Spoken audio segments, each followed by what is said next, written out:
Alright, everybody, welcome to another Elden Ring Two Worlds Apart Bingo Club presentation. Today we are going to be having a match between aspiring rookies and RaDan. And joined with me today is WayOfLoci. Thank you so much for joining me.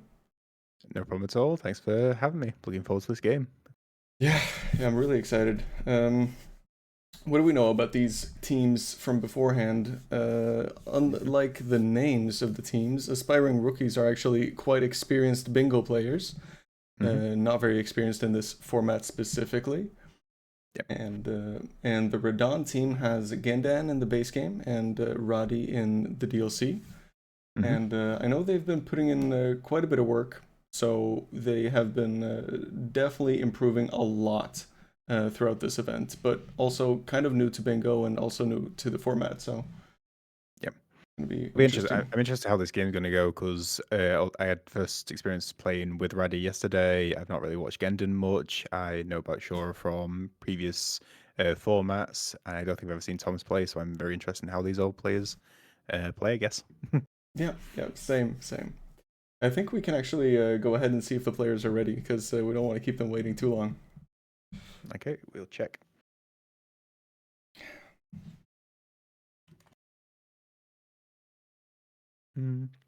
Yeah, should be a good one. Any center squares you're looking forward to, Vixus?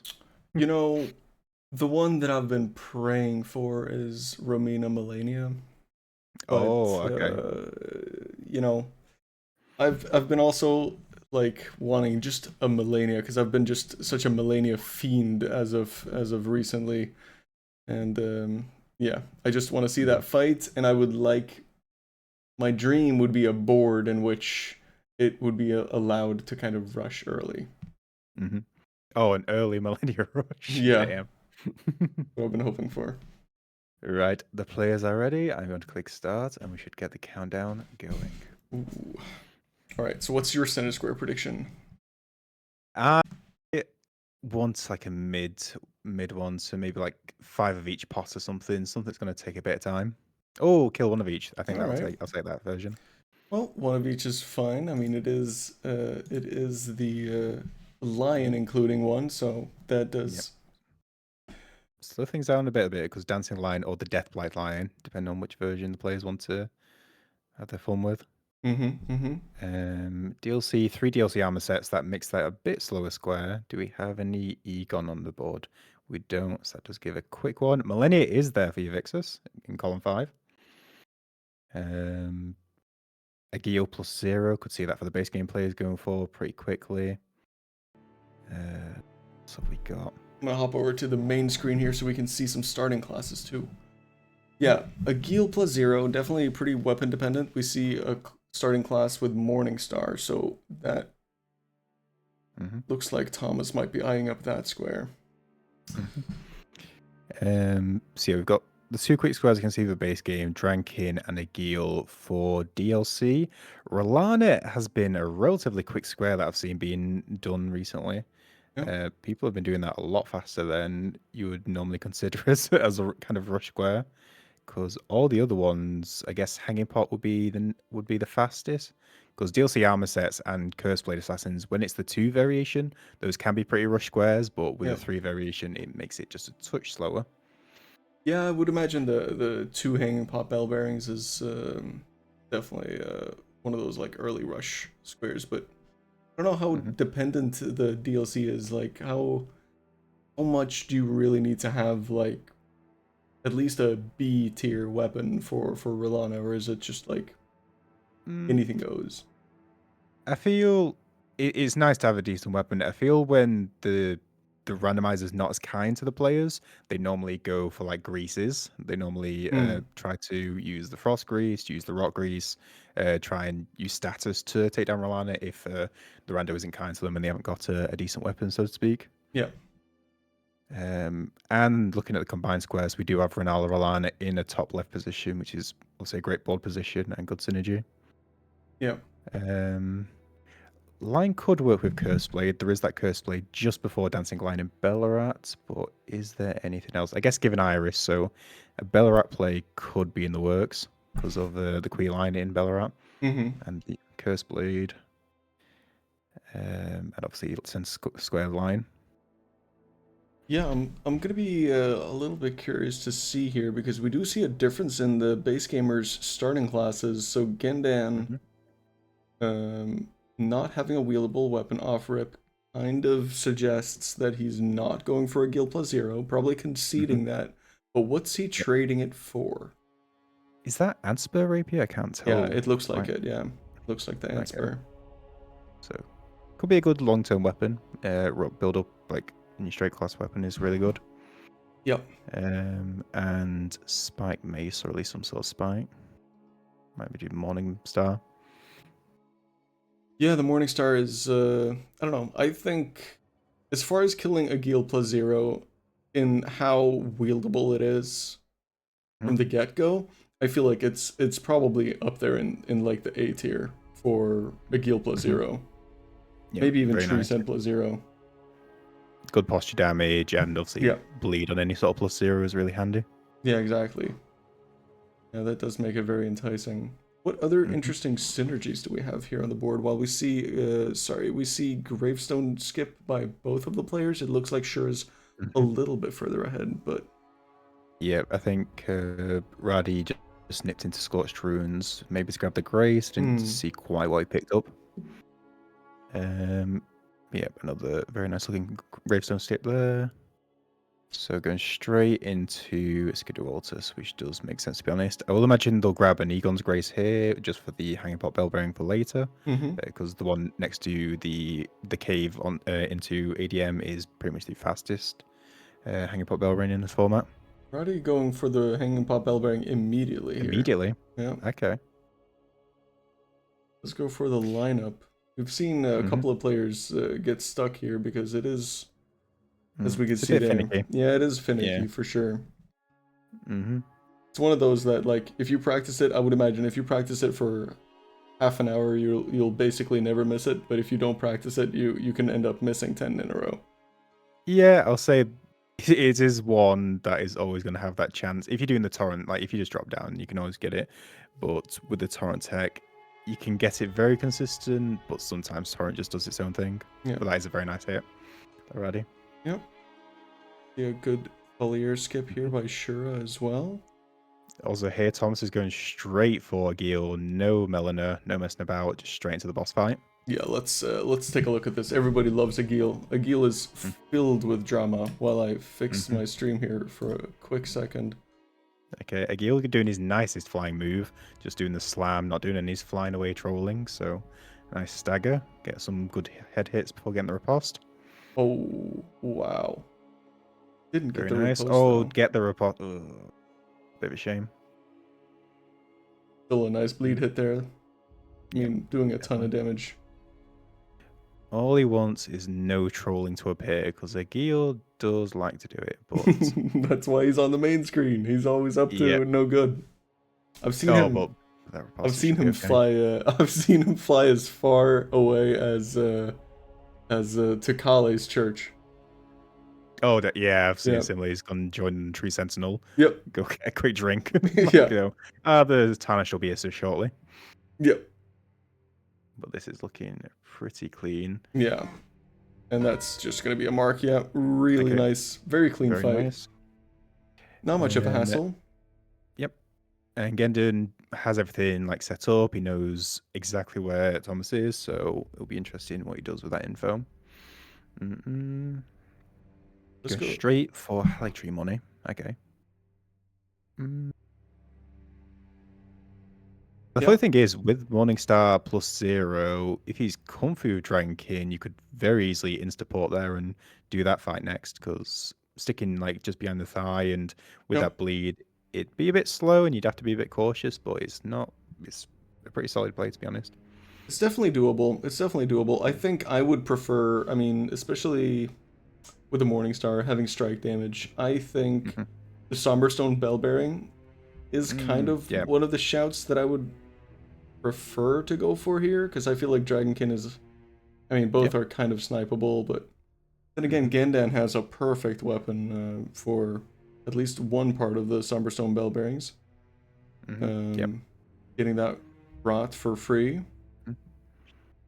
Also, Radi going straight for Prospect Town to immediately get this hanging pot bell bearing. Yeah. This one again is also a bit finicky, but we shall see how Radi goes with it. Ooh, just barely misses it. I thought he deserved it. I thought he deserved it. If I was the game engine, I would have said yes. But being this way does mean he must have grabbed the Bellarat Grace, so could see going his hair for a Lion or a Iris prep. With the given Iris for the DLC, it's quite often nice to do the Queer line first in Skidoo Altus because you get 2 Skidoo, so that's at least a level in this format, which can be nice. Okay, 2 hanging pot bell bearings, lovely. Really nice, 1-to-1 immediately off the bat. And great to sword check. Jaspian in the chat, so base can choose how to start now.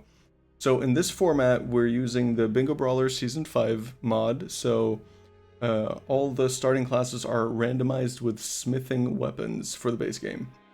And they can pick accordingly. And the stats and everything are also randomized within a range. And weapon classes are randomized within their weapon classes.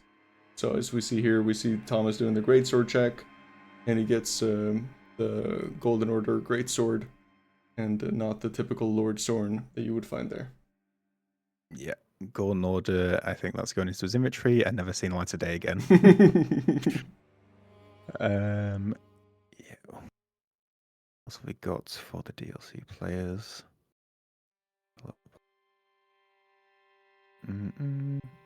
Yeah, Chief Bloodfiend also seen with the kill boss in Rail Base because there is a drop down from Rail Base to that Chief Bloodfiend because that could be a shout as well. Ooh, that's interesting. Shura going for his first curse blade. Ooh, that was a bit risky. Yeah, and has the L2 stick in Zamor curved sword. We've seen that be used to great effect. I saw it last used. It was both base gamers used it, and it was incredibly effective for the base game. I'm gonna be curious to see how it works for the DLC. I would imagine slightly worse, but it's still strong. Yeah, the Zamor curved sword. The Ash of War is so strong, but any of its normal attacks, I feel, takes very long or have very weird moveset and can be a bit tricky to get the hang of. Yeah. If you can get the windows and have a good track of the boss fights, and you can get those Ashes War in, you'll have a good time. But we shall see how it goes in the DLC. Alright, so we see Gendan most likely going for the Somberstone Bell Bearings, and Thomas is probably going for the Smithing Stone route here, probably going to be picking up the Grace behind to get quicker access to the Dragonkin. So nobody really necessarily looking to snipe each other here right off the bat. Yep, doing their own things. Okay, Radi is now joined Shura in Skidoo Altus. What's it gonna do now? I'd be surprised if he finishes off this third Curse Blade, so I'm interested in what he'll do at this point. Yeah, I mean, that row 5 looks pretty dangerous. It's just... Hiatter Grapes is a square nobody wants to do. And Blue Dancer and Two-Handed, I mean, it does take quite a bit of time for both the base gamer and the DLC player, so it's not a difficult square, it's just time-consuming. And time is everything. Also, to give extra benefit to Rail Base, the Two-Handed Sword Talisman over here. Oh, yeah. Blue Dancer is a bit awkward for the base gamer, but Two-Handed's gonna do well for the rest of the game, to be honest, so why not? Yep. I don't mind doing it if it's synergistic, like the Blue Dancer. If it's like Caves or Limgrave bosses, I'm more incentivized to actually go for that. But it is a corner square. Ooh. Gendan falling to the Kindreds. Yeah. The best enemies in the game. Yeah, and the second best enemy killed Thomas. The lightning orbs. Oh, I didn't even notice. Ah, yes. Everybody loves those. Yeah. I was gonna say we're not going to visit the other best one or the Untouchables this game, I don't think. So they at least get a free pass this game. Yeah, this one game. I mean, Uh, they're awful. okay, gonna be straight into. Okay, so not even upgrading. Tom's just going straight in to get this rank in. Yep. Or if he did upgrade it, he did that so fast I didn't even notice. Yeah, +8 was all he could afford, but did get +8. That should be plenty. Okay. I mean, he is going to be fully in one-shot range for this. We might even highlight Thomas here yet again to see this fight, because it is it's kind of cool tech to see, like when you go behind one of the legs, but we'll see if he ends up doing it here. Does look like it. Yep, he's looking like he wants to. So the main thing with this tech is you can't fully spam, because eventually your stamina bar is going to go to 0, and if he then chooses to do his big slam, which he normally does when you're like behind his thigh, you're in a bit of trouble, because he will one-shot you with this figure, as Vixus said.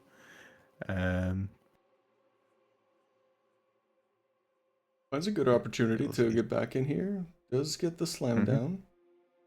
Okay, nice roll. Needs to get to the back. Like when you see those rocks appear around his fist, that's when he's going to do the pull-up move, and an additional hitbox is going to appear and wreck you. So when doing the slams, check for the rocks. If it's rocks, leg it behind him. Yep. Here's a slam into a charge R2. Really, I mean, really controlled fight here so far from Thomas. I mean, any one mistake here and he's going to have to start this fight all over. Just barely survives that. Oh, okay. Yep. Anyone mentioned Gendan did manage to get into the Falling Star cave, so that fight's going on as well. So he'll have to do that, and then into the duo Crystallians later on in Altus. But so far, a decent fight from Thomas right here. Oh, he's got to be careful here. Oh. Well, so much for that clean fight. I kind of caster cursed him. But the bright side is not being currently contested. Gendan is fully doing this Somberstone bell bearing. So a quick query, because I've not read the rulebook in a while. Does the red bear NPC count towards the middle square? You know, I have been asking myself the same question. Hopefully chat can enlighten us. Oh, let me open up. Yes. I think it should. Thank you, Say. Thank you, Don. Yeah. Yeah, I thought it did, but I wasn't entirely sure. Because I know that I haven't seen it for the triple of each, but when I've seen Red Wolf, Red Bear, I've seen it be marked for that one. Okay. Really clean fight here from Gendan, finishing off that Falling Star Beast. Now, the funny thing with his next fight, which is going to be the Crystallians, even if he's got a slightly more upgraded weapon, if he has like any sort of strike weapon, he wants to use that first, even if it's +0. Although he's going towards Tree Sentinel duo. Oh, he might be going for the wrong bell bearing. That would be very unfortunate. Yeah, is there anything? I guess Ancient Dragon, I guess, but yeah, I think you might be right, Vixus. I think. Yeah, and unfortunately, unfortunately, the refs are not allowed to intervene unless there is a mismark. So we'll see. We'll see if he catches it quickly enough. Oh, Thomas managed his. Okay, I'm not going to say anything yet. Okay, he managed to avoid the move they got him last time, so very nice mark there. Really good, really good. And now also blocking that column 4, which is really nice. I mean, even though the Curseblade Assassins are being contested, Radi is working on that too. But I believe Shura is firmly ahead on this. Yeah, this is the Gravesite Plane one, the easiest of the trio. So once he has this, that'll be it.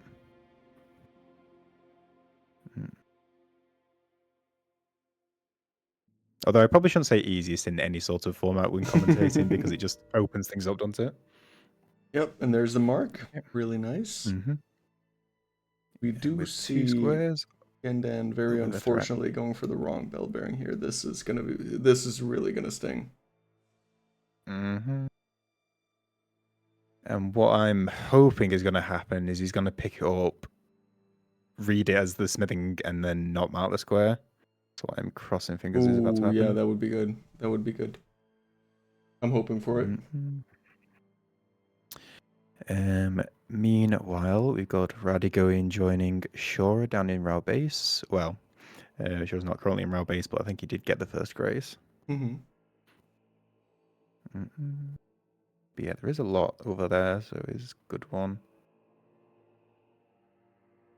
Almost working on right now. He is up some map here for not entirely sure. Okay, here we go with Gendan. And that is a miss mark and 5 Is it seconds. 30 seconds? 5 seconds, is it? I think it's should be 5. Oh, he unmarked. In 9 seconds. We'll see if the refs are kind or Intervening. strict today. I mean, it is completely up to the refs to make that decision. We'll see what they do with that. We also have okay. So Thomas is going towards the blue dancer, and Shura already picking up the two-handed. Okay, very nice. Putting this row 5 threat right on the board. Blowfinger and Hayata's not the best squares to go for, to be honest. I do feel something could be done with this top right diagonal. It's set up correctly. Lamento and PK both south, which doesn't seemingly seem great for this board, but if you get advantage on that, Chief Blood Fiend's already from the Rao base. Sanguine Noble in base games are very fast to reach with the grace setups they have in the game. And obviously, whenever you get a diagonal, it blocks all possible bingos in other teams, so you sort of don't have to worry about threats if they did focus on the top right. Yeah, that center square does seem pretty enticing, I must say. Okay, so Gendan is looking to be running towards the Somber Stone, and we see the rule book here from say that it is a 10-second grace period, so it does seem like he is ever so barely not locked out of the square. So that is at least a slimmer of light. And now we can buy the smithing 3s and 4s. So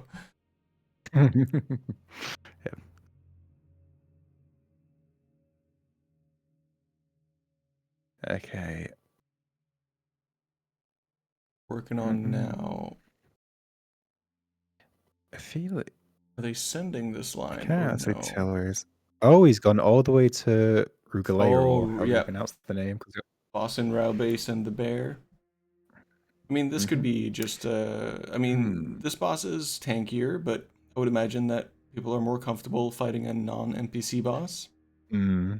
Especially with the weapon that he's using. Holy. Oh, yeah. I would not want to go anywhere near Red Bear, the NPC, the Morse sword. Holy.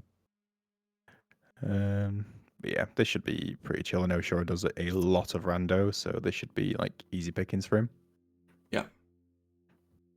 Yeah, look at that. Look at that absolutely damage. melting. Yeah, that's a lot of damage. And what is Gendan working towards here? It might be setting up Shabriri's Patches grapes. Cave? Probably setting up Shabriri's grapes for a safe drop down here, for a little bit of a gamble. Pays off. Is not. Oh, I was totally misreading where this was. Yeah, it's not the ideal drop down, but it is a drop down. For some reason, when he was poking the head over like the cliffside, I thought he was like going towards patches because that's normally what I do. I'm like, okay, where's the safe drop down? I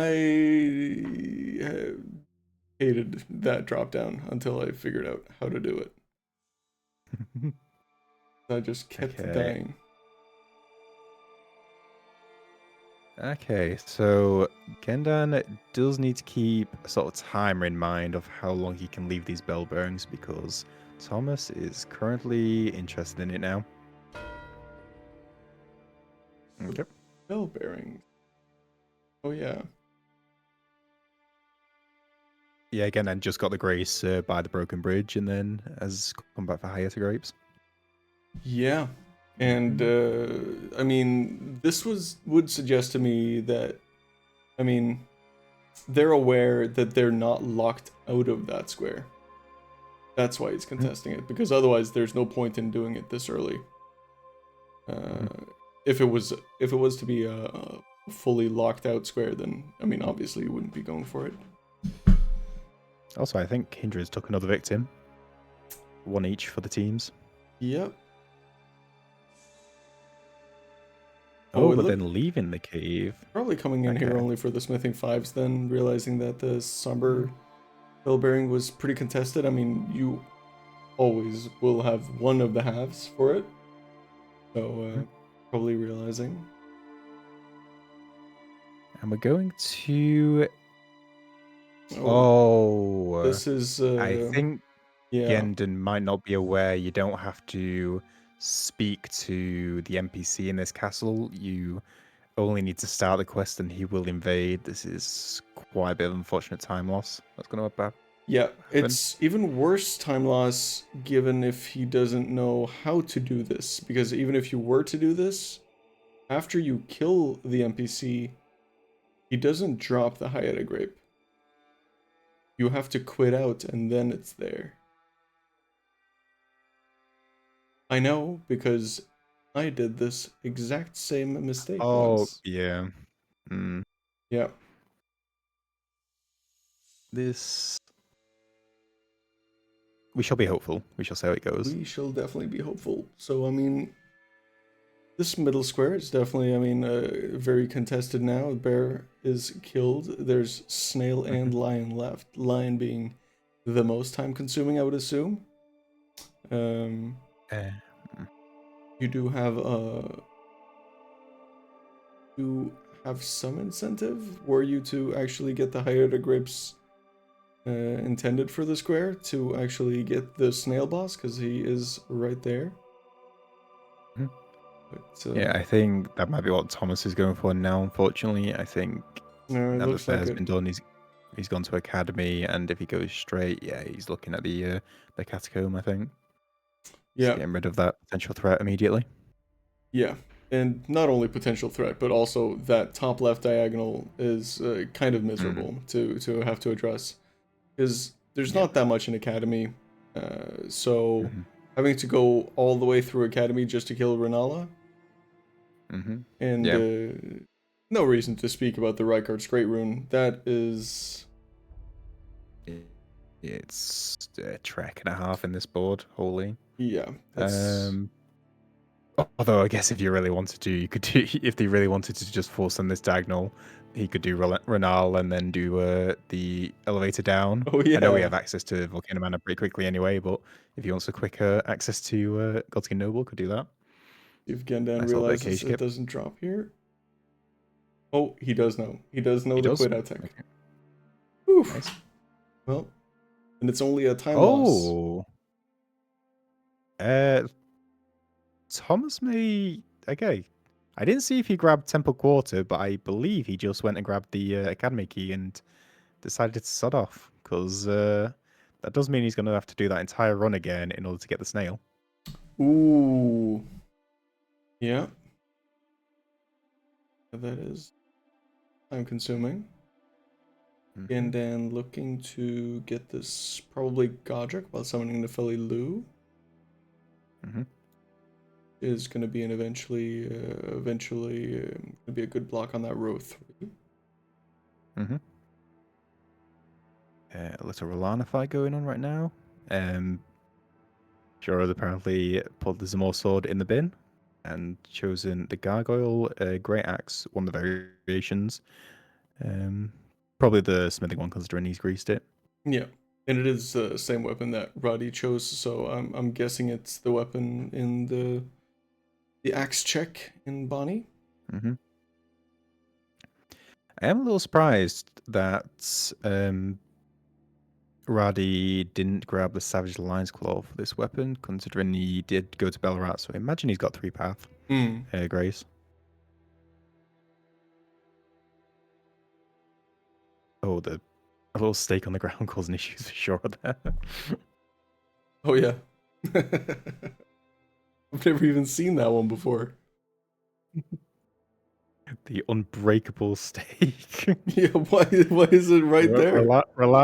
Rolana can drop moons, can drop sorceries, flame blades, God knows what. Nope, that thing's gonna stay there forever. Yeah. That's one of the most solid stakes I've ever seen. All right, what do we have going on? Radi is heading down south through ADM, having a pretty decent ADM fight for now. What was Thomas up to? Oh, he's doing the skip. Academy skip. The Academy skip. And Thomas is heading up to tops for the Hayataki and probably grab the Sacred Tear whilst he's up here.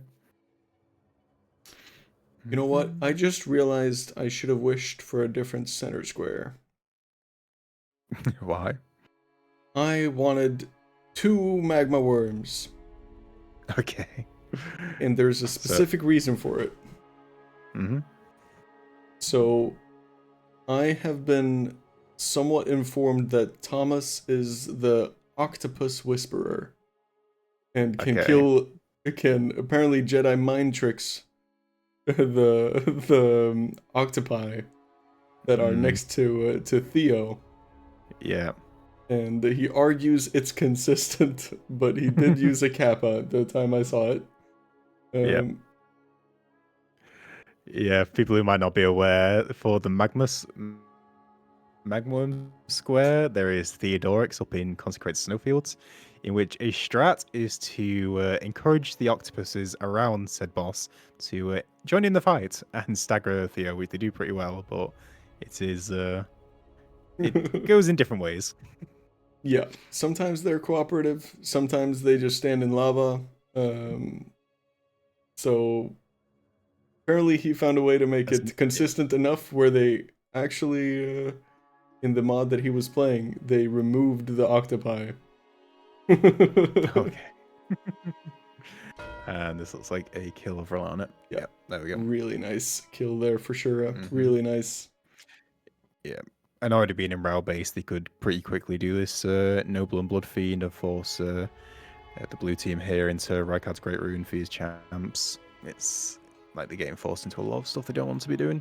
You know, I am a little bit curious about this route from Gendan because, correct me if I'm wrong, but I believe the Hyeta grapes, you cannot progress it unless you have a Great Rune dead. I don't think so. I think you can just do straight up. I could be wrong on that, but I don't feel there's a restriction. Okay, because it might be Vari's finger. Vari's finger, I know for sure you have to have a Great Rune dead. But I could be wrong about this. I'd be surprised, to be honest, because I don't feel like it's a quest that interacts with Great Runes much. If that makes sense. Yeah. No, I fully agree. That's what I felt like with the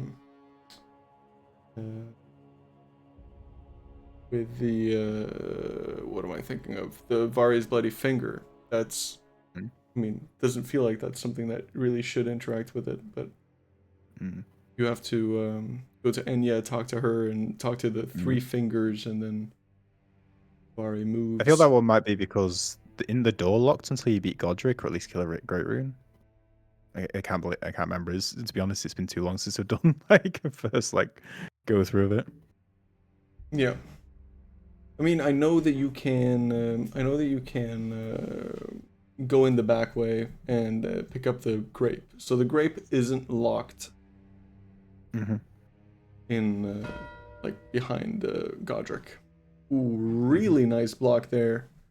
Taking a ton of pressure off of Gendan having to do this Hyeta Shabriri grapes.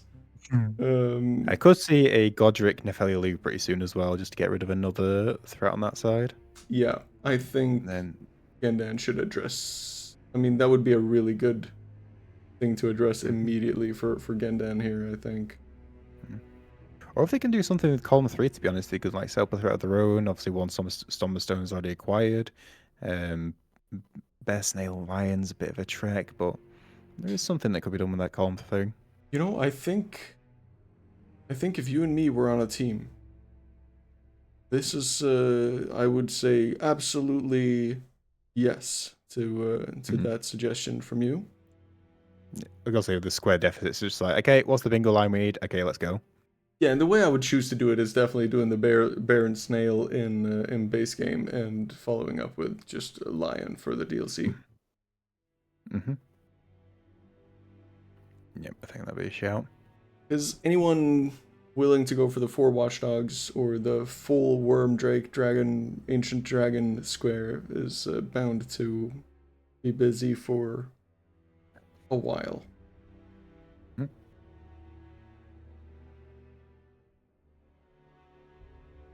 And if you're not comfortable with a Millennia fight, that's not a block you want to have to do if you're not comfortable with a fight either. So this row 3 is pressing.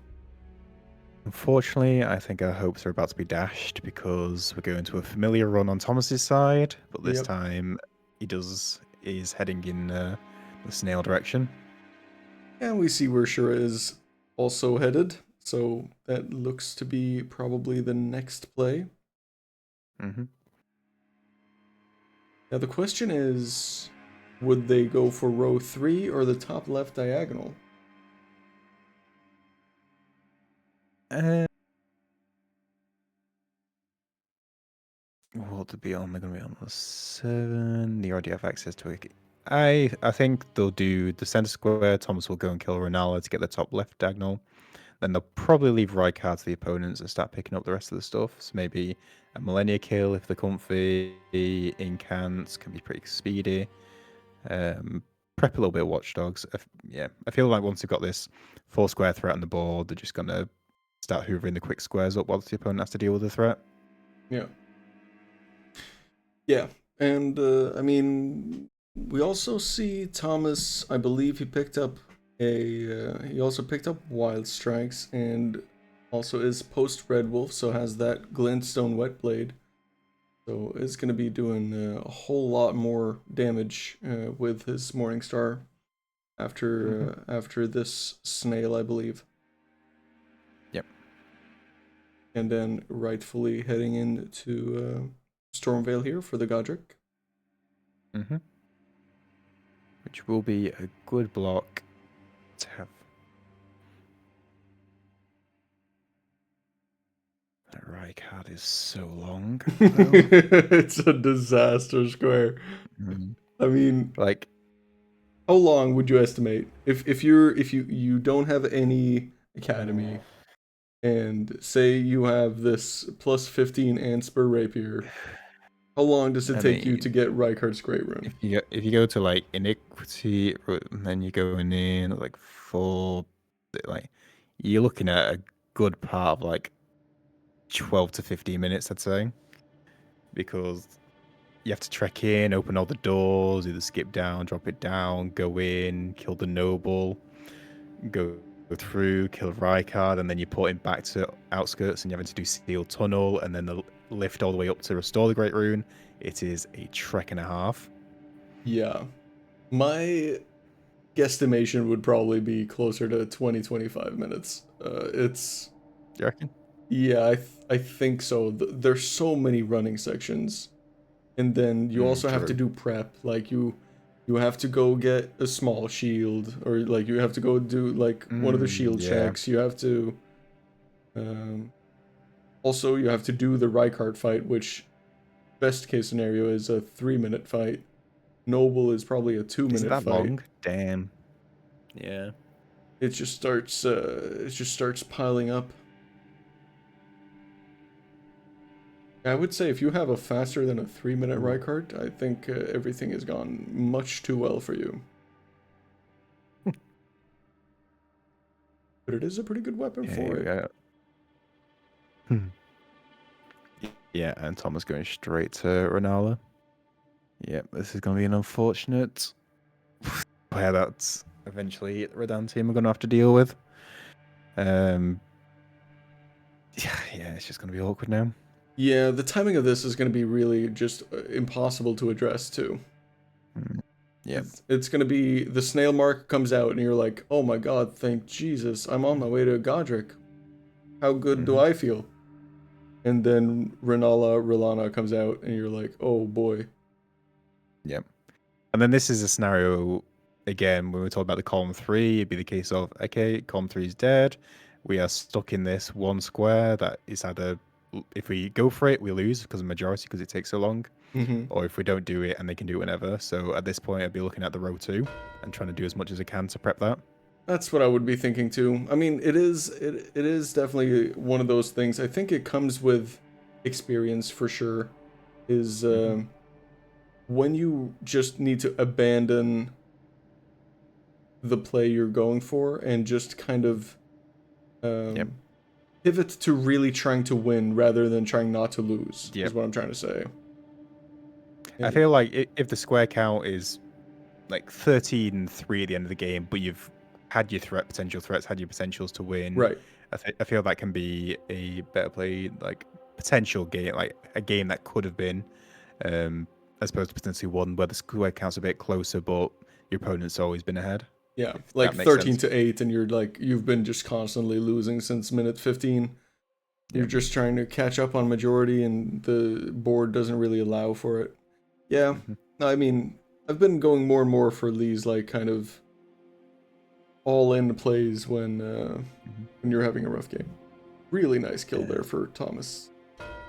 And that's done. Okay, where is Radi right now? Is he at Urglair as well? Well, he's making friends with other bears first, but yep, the whole family's getting involved. Well, now he's leaving. But did have 130k runes, which might not be what you want to lose out on. Why Urglair? I think he was on his way there before the bear snail lion was marked. No, I meant they both gone there instead of like going for a red bear, which I could understand on Shura's side because of when he was using the small curve sword. That definitely makes sense. I just feel like red bear would have been like nicer with like the DLC armor sets, less running. You've got a grace next to go down for Chief Bloodfiend afterwards. Oh yeah. But in fairness, red bear is an awkward fight, so I don't blame like not wanting to go near it. Yeah. Yeah, that is probably what was going on. Got a nice Godric fight going on with Nefeli Lu as backup. Yep. I don't know how really to try and address this, because I mean, Godric as your first block here is definitely more than warranted. Thomas is going straight for Rykard's Great Rune though, which is If you got your stopwatch out, let's see how long it takes. Oh yeah, check out the time. He started, but I mean, this is with Red Bull, to be fair, but yeah, around about 37:30 that he started running towards here, so we'll see if he full sends it, how long it actually takes. Yep. In the meantime, back to okay, we're mixing between small curve sword and gargoyle. Why not? Fair play. Get the frost up and then. Very nice. Indeed. Rykard is also quite nice for the column 1 as well, because it seems Shura's doing the Iris, doing the queer lines, and then as Rykard being the second great rune, capital access, you can go for the Omen Burns. Yeah.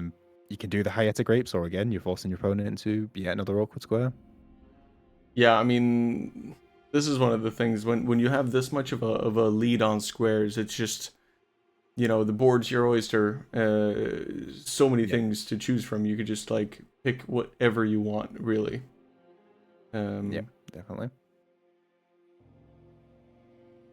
And this will be a block on row 3. He's not getting forced to deal with Millennia today. Yeah, we might not even see Millennia today, which I'm distraught by, but that's Can't have Sad everything. times. So he's going for the Rykart Great Rune, which is a block on row 2 and just an immediate win, obviously. But I think well, I mean, with this mark, I feel much more confident in going for the play that Thomas is going for. I mean, the only way he's beating him would be having Godskin already prepped and dead, but that seems unlikely given the marks. Yeah, I'd be pretty shocked if Thomas pivots now after seeing Godric. Yeah, I too would be surprised, but I like the choice here for, as you mentioned, from Shura, just ensuring that line block for row 2 and confirming the majority by doing so. Honestly, this is an incredibly clean fight here for Thomas, by the way, on this noble. Very well done. Yeah, very nice. Double proc is unmatched. Does get an incant too. Mild synergy hype. Oh, Gendan almost launched himself off before getting Spinning 3. Hang on, so what level is his weapon right now? Probably just plus 3. Whole game, damn. Yeah, I guess it has been. And here's the grab and the shield. What we got for today? Oh, it's always a small shield, that one, isn't it? Yeah. I was hoping for verdigris. Yeah. No, it is always a small shield.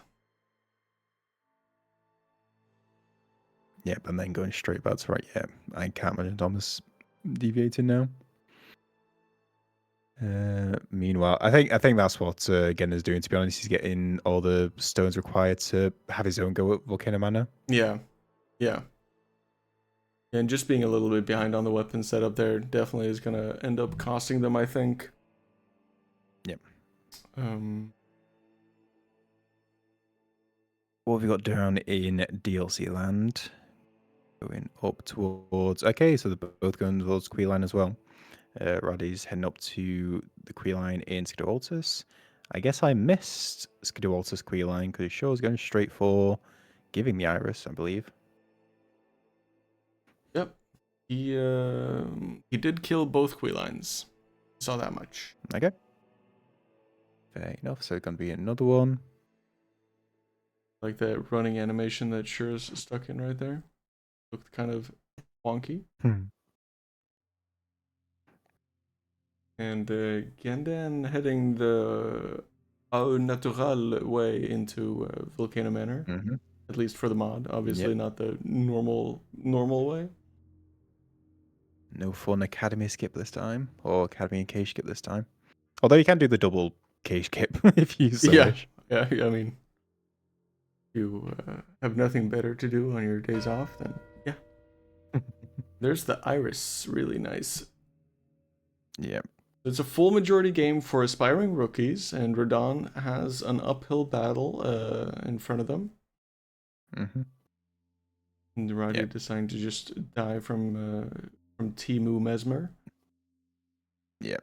The unfortunate things with invasion squares when you're caught in them is that you are unable to quit out or memory erase or anything, so you either have to kill the enemy or resign yourself to your fate. Yeah. And Radi choose the latter. So are we gonna luxury it up and give Thomas yet another highlight fight here on the Rykart? He's gotten 3 of 3 of the big ones. I've gotten stuck yapping, but now I thought of it again, so. Time to see the God-devouring serpent. Yeah, some nice shield poke moves. We did start this fight 40 seconds ago. Rykard is a potential fight for the hitless because it always goes the same way. But anytime I need to do or want to do Rykard hitless, he always opens up with the ground explosion. Yeah. He never not does it. It's like, oh, you want hitless? Well, here's the only move that you've not learned how to roll properly. Yep. It's like, oh, you want the phase transition in phase 2? Well, you're not getting it. You know what? I'm going to start with this. I'm going to start with the skull immediately. So yeah.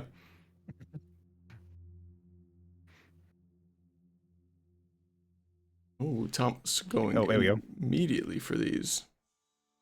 That was a really nice Ash of War there for Thomas. I haven't seen that interruption on the skulls.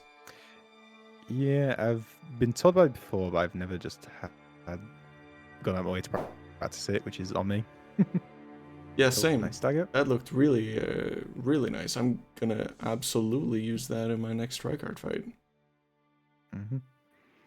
Getting some really good moves here out of Rykart. Yep. Okay, nice roll, hit, and a jump. Oh, rolls with it. Okay. I do like that one for like a jumping to attack. Yeah. Yeah, I feel like I almost always do if I feel like I am not mal-positioned. If I'm like a little bit off, then I tend to not do it. But if I feel like I'm positioned correctly, I'll gladly jump that attack. That's an interesting difference. It does the Ash of War and then does pokes and then goes back to the Ash of War. Yeah. I didn't realize there was enough time or enough stamina. You actually can get 2 pokes in. That's interesting. But yeah, very nice Rykart fight. Very nice. And the Rykart fight was about 2 minutes 40. Not quite 3 minutes, but it was a very well-behaved Rykart. So from Academy, we're about 8.5 minutes in. Because we started this at 37:30, so doing well.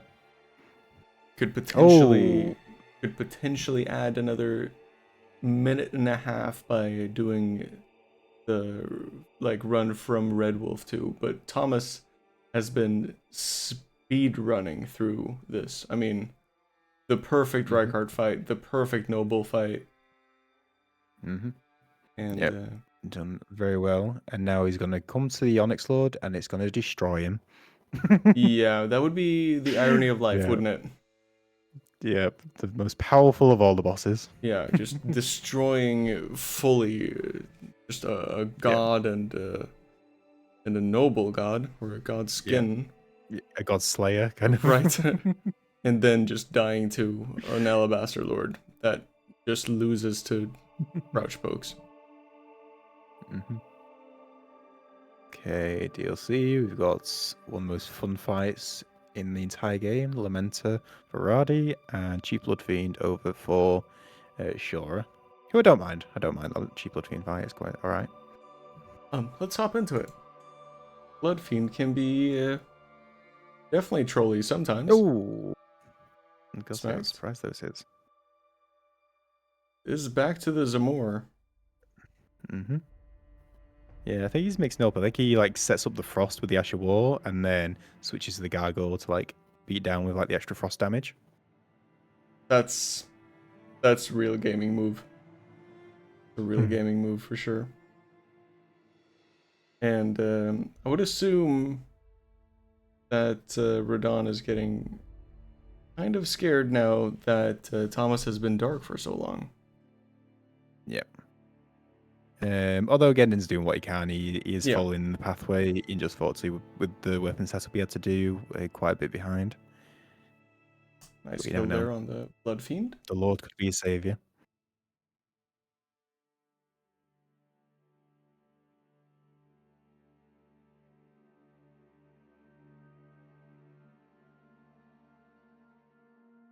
Been a while since I've actually gone through this tunnel. I feel the last time I did this, I died to the final branch drop. Yeah, this this does have some weird stuff to it. I didn't realize you can drop down to the right here until way too late. Oh, how was you getting through? Is there a different way? Yeah, I think you can jump up on the branches and roll down somehow. I mean, I must have done it. I must have got to the Lord. Right. I know I did it the wrong way. That's all I know. Yes. You spawned your IRL axe and went, I'm going out these branches right here and I'm going through them full. Okay, here we go. Onyx Lord. Yeah. Wild Strikes. Just wild strikes. Yep. Does not care. Just sod your attacks, sod this, sod that. I'm just doing this. Yeah. Let me just hyper armor through a full boss fight. Yep. Okay, I think one more. Oh, pinned. Go on, Lord, you can do it. Yeah, the Lord might be saving grace here. Always gets another stagger, and that's it. Yep. Now we've just got to go for the elevator music, and that'll be a GG's for Shura and Thomas today.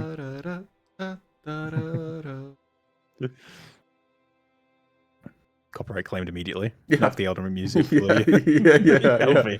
Just immediately just taken away. Yeah, so any potential skill issues are out of the window now for Thomas. Only has to... I mean, you never know. I've seen people like mess about in the menu, press circle, backstep, and off the side they go. I think it might take... He's in the center. Yeah. He's in the center, so it might take a couple of backsteps, but we'll see. Yeah, this would be one of the most surprising deaths in bingo history, I think. Just die consecutively to this, but you are more than likely very correct on your timing. Yeah, in that window, and then, like, say, just add that bit of time if they're going from like Road of Iniquity, say, like, add an extra 3 to 4 minutes. But yep, very nicely played. Wow, there it goes. Really, really well played from aspiring rookies, and I must say, RaDan definitely did some improvements. A little bit unfortunate with a miss mark, didn't have to chase for it right away, ended up being just a tad bit behind for most of the game, and I think aspiring rookies just had a little bit stronger square selection and execution. Yeah, I feel like with the threats they put on the board, it definitely sent RaDan to places that's definitely hurt them overall with the time investment they had to do. So yeah, just good play and good square selection for this game. Yeah. You can go ahead and check in the bingo lobby if everyone is ready to hop in, because I like to drag everyone in here at all at once. Okay.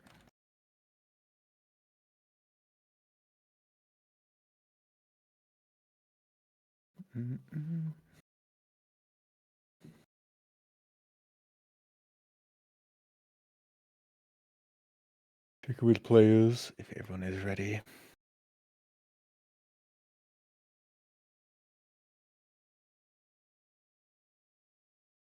Which I guess no one is, but yeah.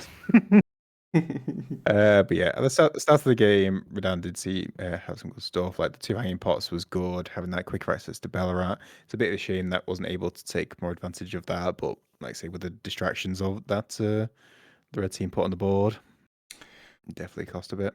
Yeah, I mean, it was really tough. I mean, they immediately had to go for the blocks. Like Godric ended up being a block, and Blow a Finger ended up being a block. So it was like never really could build up a threat of their own, which is the longer this event goes on, the more clear it becomes that not having a threat of your own that your opponents have to address in some kind of an uncomfortable way,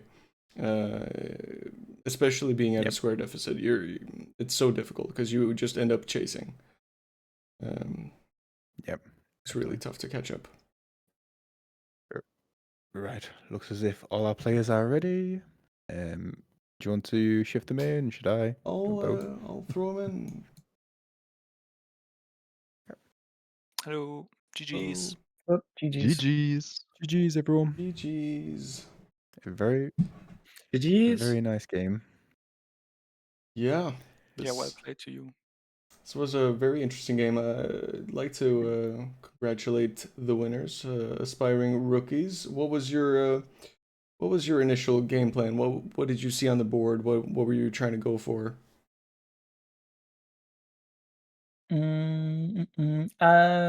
Or at least for me, the only thing I find valuable really is pushing map, because I don't trust myself on. I don't rush squares, so I was like, well, we're just gonna go for the squares that by default get you map progress. So I was looking at Curse Blades, Dancer, or Blue Dancer and Two-Handed Sword Talisman. In fact, I was thinking of rushing that if Thomas wasn't going to go Agil, because Red Baron Rao base Chief Blood Fiend with Singling Noble exist.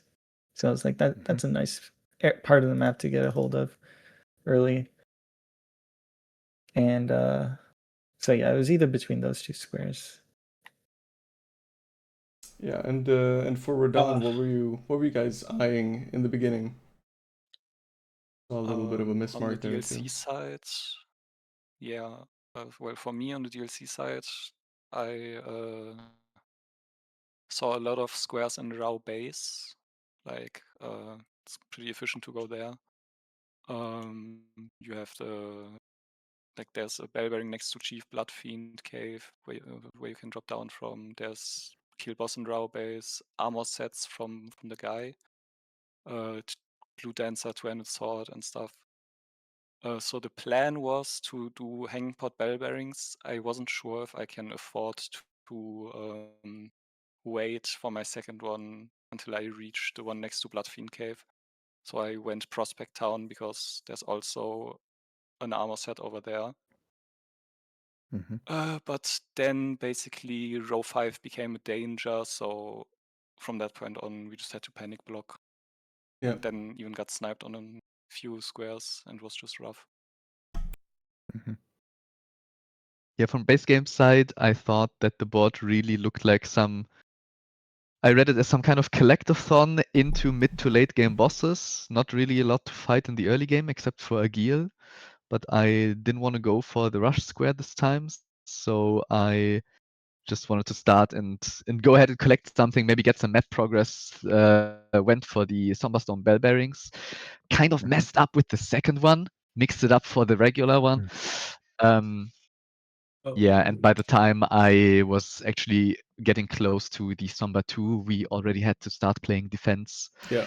And had to pivot away to start going for blocks. Yep, makes sense. Were you locked out of bell bearings? No, our ref actually told me I was 1 second off being locked out, but I unmarked it at 9 seconds. Big, okay, yeah. We weren't sure. So I didn't know if you were like holding it, if that was like obviously unintentional. Like that was a bait mark, right? Yep. Want me to come in there, but I effectively just kind of gave up that square. And then I was kind of like, for me on this board, I was like, okay, Morningstar, it's like Gravescythe might be a little bit better, but Morningstar is good enough for wieldable like Gil +0. I had beautiful RNG. I fucked up the fight, so I kind of got bailed out by RNG. And then I was like, okay, well, I don't know what he's doing. The Dragonkin diag is a little bit annoying, so I was like, okay, let me go +9 into Dragonkin. And then at that point, Shura was getting like Rulana, and I was like, okay, well, I guess I want Cold, so let me go to Academy. Gives me money for like incants if I want to do that later on. Crystal darts for Watchdogs, right? So it was like we were really scared of like kind of row 1 and row 2 were your guys' like main and then row 3 or column 3 we kind of panicked and we're like, holy shit, okay, wait, we need to go do, we didn't panic, sorry, but like we were like, okay, wait, let me go do Snail first and then obviously continue into Academy for either of those blocks. And then that was kind of what was going on our end. Yeah, it looked like a really straightforward game for you guys, for sure. And I would imagine also just having to do a lot of those really uncomfortable blocks, really almost from the get-go for RaDan there ended up being pretty tough. I mean, having to do blow fingers not this board, that early is pretty bad. Yeah. It's crippling. You It really is. Yep. You can make it work if you call the bluff, but like there's like in this format, bro, people can just go like, nah, I don't care. I'll keep going. And they weren't sure if also you guys were Gendan going for it. Yeah, go ahead. Go ahead, Luca. Sorry to interrupt you. Just for the Hayata grapes, you don't need to go to Castle Morn for that one. As long as you give the first grape to Hayata on the cliffs by Thops, he will still invade over by the shack. So that is a little faster than going all the way to Morn and doing it that way, just for your next games. All right, good to know. Thank you. Sorry, Vixus. Oh no, that's perfectly fine. Very good interjection. Do you have any other questions to the players, Loci? I don't, to be honest, because like I say, the rookies did well setting up these threats, which then RaDan team had to deal with and sort of distract from good way. Because I feel at the start of the game, both teams had good opening plays in deciding which squares they wanted to go for, but RaDan, your team just got, like you say, distracted by the blocks that were necessary, which is unfortunate. And unfortunate that the blocks were slow paced, especially like hiatus grapes taking so much time and not giving you much in return, unfortunately. But yeah. Yeah. Any other questions from We the did players? Yeah, I mean, hide have groups on this progress on a board. couple ones, but couldn't Hide really groups on cash this board out isn't that bad. on the squares. That makes sense. Well, the way that we kind of wanted like that row 5 threat to work was like you guys would, okay, right? You don't know if I'm going Godric, but if you go Godric, like I kind of wanted to give you Godric Nefelilu Hyena Grapes, because those two squares are kind of like hand in hand. And then I was gonna get Academy, right? Get my cold, get Rolana Renala, closer access to Rykard, and then just kind of be like better set up. Even though you've gotten 2 squares, they're really long squares, and it's so difficult to like. It's so difficult to not call prio and to not push something. Like you guys just have to soul read that we're not gonna push that row 5 because it really sucks. And then that was kind of our goal. Mm-hmm. I did actually By want the to way, ask how about long the can I center hold? square on RaDan. Oh, you go first. Oh, I was gonna ask, like, how long can I hold curse blades there? Am I not allowed to hold it there at all?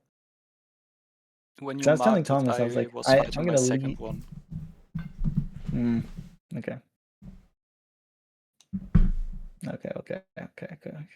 Okay. I flew a little too close to the sun. Maybe I should have just maybe I should have I finished told it a you. little bit beforehand.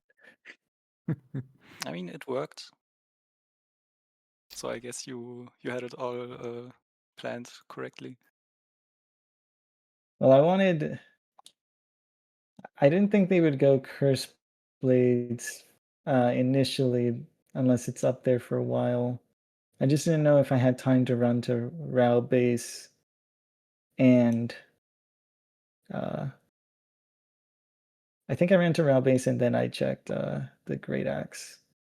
I don't think I had time to do that if that's the case. I think I should, as soon as I get to Rao base, I should just port and kill the last one and then finish off the 2-handed sword talisman square. Yeah. In terms of timing, I don't think you can hold it that long.